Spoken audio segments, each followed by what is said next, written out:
ಅಷ್ಟೇ ಹೇಳ್ಬೇಕಂತೀವಿ. ಕರ್ನಾಟಕ ಸಂಘಟನಾ ವೇದಿಕೆ ವತಿಯಿಂದ ಇದೇ 23ನೇ ತಾರೀಕು ಡಾಕ್ಟರ್ ಎಸ್ ಎಂ ಪಂಡಿತ್ ನಗರದ ಕಲಬುರಗಿ ನಗರದಲ್ಲಿ ಹಮ್ಮಿಕೊಂಡಿರುವ ಡಾಕ್ಟರ್ ಎಸ್ ಎಂ ಪಂಡಿತ್ ರಂಗಮಂದಿರದಲ್ಲಿ ಸರ್ಕಾರಿ ಶಾಲೆಯ ಬಡ ವಿದ್ಯಾರ್ಥಿಗಳಿಗೆ ವಿದ್ಯಾರ್ಥಿ ರತ್ನ ಪ್ರಶಸ್ತಿ ಕಾರ್ಯಕ್ರಮ ಹಮ್ಮಿಕೊಂಡಿದ್ದೀವಿ. ಈ ಕಾರ್ಯಕ್ರಮಕ್ಕೆ ಬಂದು ಕಾವ್ಯ ಅವರು, ಬಿಗ್ ಬಾಸ್ ಖ್ಯಾತಿ ಕಾವ್ಯ ಅವರು ಬಂದು ತಮ್ಮ ದುರಂಕಾರದ ವರ್ತನೆಯನ್ನು ತೋರಿಸಿ ಕಾರ್ಯಕ್ರಮಕ್ಕೆ ಬಂದು ಮುಂಚೆ ಎಲ್ಲ ನಾವು ಡೀಟೇಲ್ಸ್ ಕೊಟ್ಟಿದ್ದೀವಿ. ಇಷ್ಟೆಲ್ಲ ಇರಬೇಕಾಗುತ್ತೆ, ಇಷ್ಟು ಜನಕ್ಕೆಲ್ಲ ವಿದ್ಯಾರ್ಥಿಗಳ ಸನ್ಮಾನ ಮಾಡಬೇಕಾಗುತ್ತೆ ಅಂತೇಳಿ. ಅವೆಲ್ಲನೂ ಇದು ಮಾಡದೇ ದುರಂಕಾರದ ವರ್ತನೆ ಅಂದರೆ ಮೇಲೆ ವೇದಿಕೆ ಮೇಲೆ ಇರ್ತಕ್ಕಂಥ ಗಣ್ಯ ವ್ಯಕ್ತಿಗಳು ದುರಂಕಾರ ತೋರಿಸಿ ಕಲಬುರಗಿ ಜನತೆ ಮೇಲೆ ಒಂದು ದುರಂಕಾರ ತೋರಿಸಿ 5 ನಿಮಿಷದಲ್ಲಿ ವಾಪಸ್ ಹೊರಡಕ್ಕೆ ನಿಂದಿರ್ತಾರೆ ಸರ್. ಅದರಿಂದ ನಮ್ಮ ಕಲಬುರಗಿ ಜನತೆಗೆ ತುಂಬ ನೋವಾಗಿದೆ. ಅವರ ಅಭಿಮಾನಿಗಳಿಗಾಗಿರ್ಬೋದು, ನಮ್ಮ ಕಾರ್ಯಕರ್ತರಿಗಾಗಿರ್ಬೋದು, ನಮ್ಮ ಸಂಘಟನೆ ಎಲ್ಲ ಮರ್ಯಾದೆ ಎಲ್ಲ ಕಳೆದಿದ್ದಾರೆ ಅವರು ಇಡೀ ಸೋಷಿಯಲ್ ಮೀಡಿಯಾದಲ್ಲಿ. ಅವರೇ ಬೇರೆ ರೀತಿ ಕುಮ್ಮಕ್ಕು ಕೊಟ್ಟು ಅವ್ರದೇ ನಮ್ಮದೇ ತಪ್ಪಿದೆ ಅನ್ನೋ ಥರ ಎಲ್ಲ ಕಡೆ ಬಿಂಬಿಸ್ತಾ ಇದ್ದಾರೆ. ಸೊ ಇವರು ಕಲಬುರಗಿ ಜನತೆಗಾಗಿರ್ಬೋದು, ವೇದಿಕೆ ಮೇಲೆ ಇರ್ತಂಥ ಗಣ್ಯ ವ್ಯಕ್ತಿಗಳಿಗಾಗಿರ್ಬೋದು ಬೇಸರ ಕ್ಷಮೆ ಯಾಚಿಸಬೇಕಂತ ಈ ಮೂಲಕ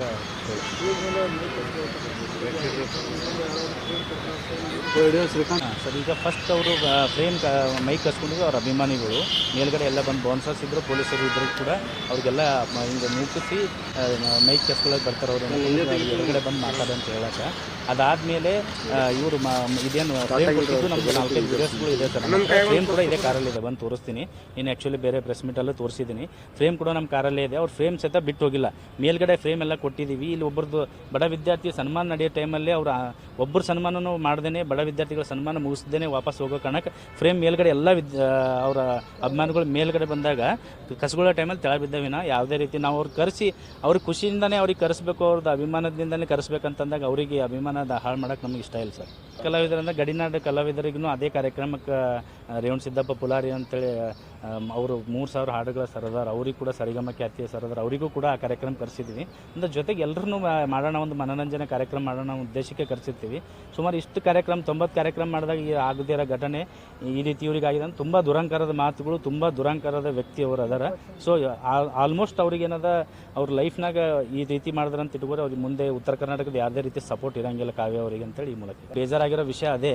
ಒಂದು ಅವ್ರು ಪೇಮೆಂಟ್ ಕೊಟ್ಟಿದ್ದು ಕರೆಸಿದ್ದು ಬೇಜಾರಾಗಿದ್ದಕ್ಕಂದ್ರೆ ನಮ್ಮ ಕಲಬುರಗಿ ಹೆಸರು ಕೆಡಿಸ್ಲತ್ತಾರೆ ಸರ್. ಅವ್ರು ಕಲಬುರಗಿ ಜನತೆ ಹೆಸರು ಕೆಡಿಸ್ಲತ್ತಾರೆ.